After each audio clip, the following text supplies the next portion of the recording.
Welcome to George H. Smith's Excursions into Libertarian Thought, a production of Libertarianism.org and the Cato Institute, narrated by James Foster. Neoconservatism versus Libertarianism, Part 2. In 1971, Irving Kristol, the godfather of neoconservatism, published an article in the New York Times Magazine, Pornography, Obscenity, and the Case for Censorship. This article holds a special place in my memory because it was the subject of a ferocious argument in 1974 that I had with Roy Childs, one of the most influential figures in the early phase of the modern libertarian movement.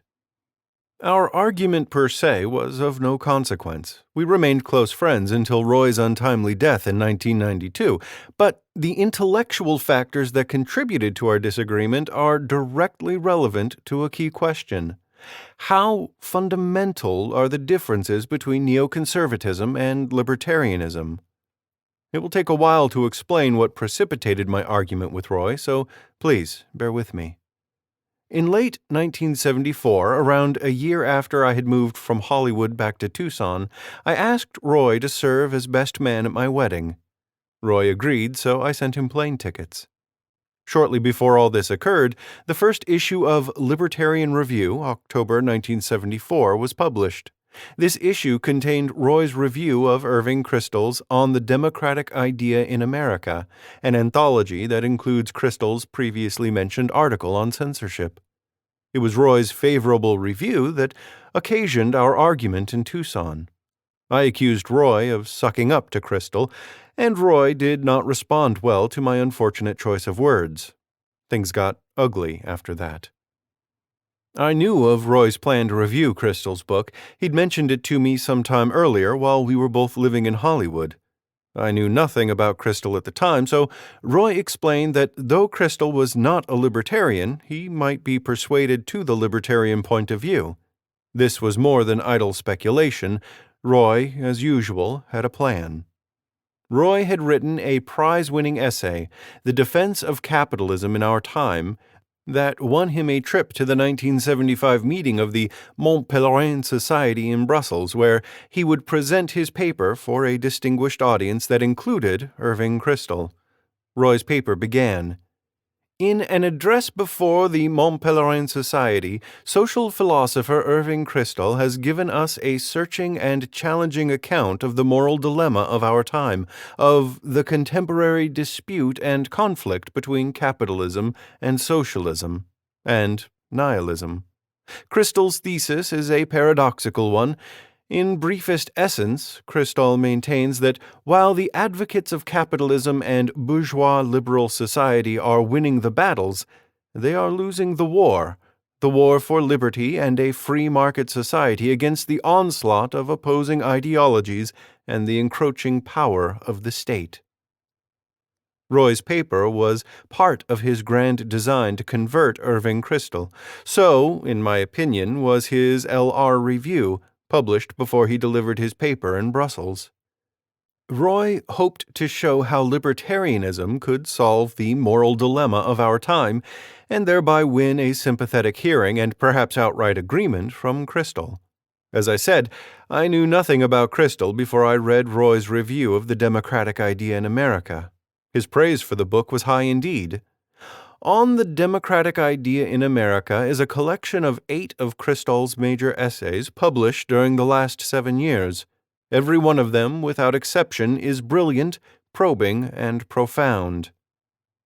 In the last paragraph of his review, Roy wrote, While I do not agree with all of Kristol's analysis, that of pornography and censorship is particularly inadequate, most of it is so refreshing and so profound that I found the book an experience at once exciting and disturbing. It set my mind racing with new ideas. The level on which most political radicals, including libertarians, address cultural, social, and political problems is so distressingly simplistic that this is more than welcome. When all is said and done, Irving Kristol and the neoconservatives take reason, liberty, and civilization seriously. Roy's effusive review made Kristol's book so appealing that I immediately ordered a copy. But the book did not set my mind racing with new ideas. On the contrary, many of Crystal's points struck me as little more than hackneyed cliches, elegantly written to be sure, but hackneyed cliches nonetheless.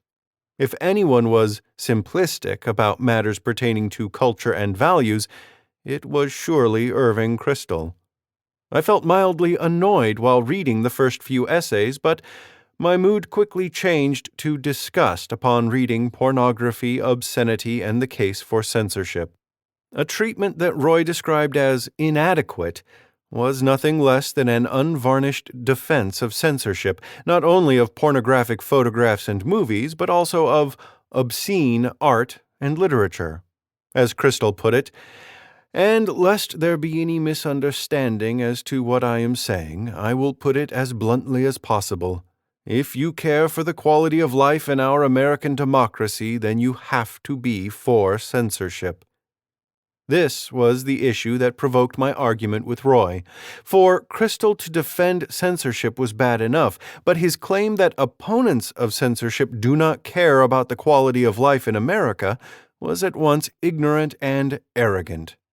Fully to appreciate why I responded so vigorously to Roy's positive review, you need to know a little about our friendship. Although only 1 month my senior, Roy had functioned as my mentor in some respects, especially during the year that we lived in the same apartment building on Selma Avenue in Hollywood. I was working on my first book during that period, and Roy was writing his brilliant series of articles on anarchism and justice for The Individualist. As writers are wont to do, Roy and I were always looking for things to do other than write. Thus, in addition to going to movies and haunting bookstores, we spent endless hours discussing the fine points of libertarian theory, objectivism, and other matters, including the importance of history. I learned much more from Roy than he learned from me. Indeed, Roy altered the trajectory of my intellectual career with one comment. "George, you are great in philosophy, but you are tabula rasa in history." It was at this point that I resolved to read virtually nothing other than history for the next 5 years, a span of time that would stretch into a decade. This is how seriously I took Roy's ideas and recommendations. Moreover, I knew that Roy pulled no punches when writing book reviews, even though Books for Libertarians, originally SIL Book Review and later Libertarian Review, was a commercial enterprise in the business of selling books. Rare is a reviewer who will trash a book that he hopes to sell, but this is precisely what Roy did in his 1972 review of It Usually Begins with Ayn Rand by Jerome Tuccille. Roy hated Tuccille's satirical skewering of Ayn Rand and other libertarian figures. "This book should never have been published," he wrote. Tuccille shows that he does not take the libertarian movement or the tiny band of heroes at its apex seriously, and that he does not respect them or honesty. Roy continued, "Consider the fact that libertarianism is vitally important for man, a life-or-death matter. Consider the fact that Rand and Rothbard are the Jefferson and Paine, the Garrison and Spooner of our tiny movement. Then consider the fact that it is these people, among others, whom Tuccille attempts to ridicule. It is not, you see, that he wants to demolish them. He just wants them not to be taken seriously. At least that is the impression one gets while reading this book, which makes both look like eccentric nuts." Given this background, I could not understand how Roy could write such a favorable review of the democratic idea in America unless his purpose was to curry Kristol's favor. As I saw the matter, Roy's comments were strategically motivated. The fact that Kristol's defense of censorship was inept only made matters worse.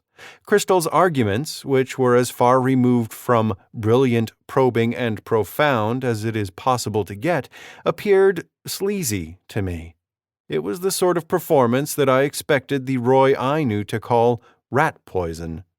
So I was astonished that he settled for inadequate.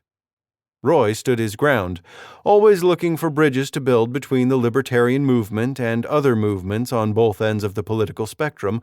Roy insisted that libertarianism and neoconservatism shared a good deal in common and that there was no need to alienate neocons unnecessarily.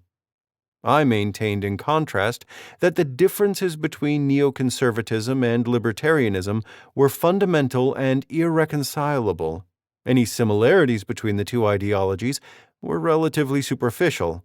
Such similarities were no more significant or promising than the occasional overlap of views between libertarians and modern liberals and/or conventional conservatives. Our argument resolved nothing, as is normally the case when two young libertarian warriors, each brimming to his eyeballs with intellectual testosterone, square off. I do not know if Roy ever changed his opinion about neoconservatism, but my opinion has never changed. While rereading dozens of Irving Kristol's essays over the past few weeks, I experienced a sense of déjà vu, feeling the same queasy frustration that I experienced in 1974 when I first read The Godfather of Neoconservatism. In my next essay, I will explore Irving Kristol's ideas about personal freedom, ideas that are shared by most neocons, in more detail. Thank you for listening to Excursions. To learn more about libertarian philosophy and history, visit www.libertarianism.org.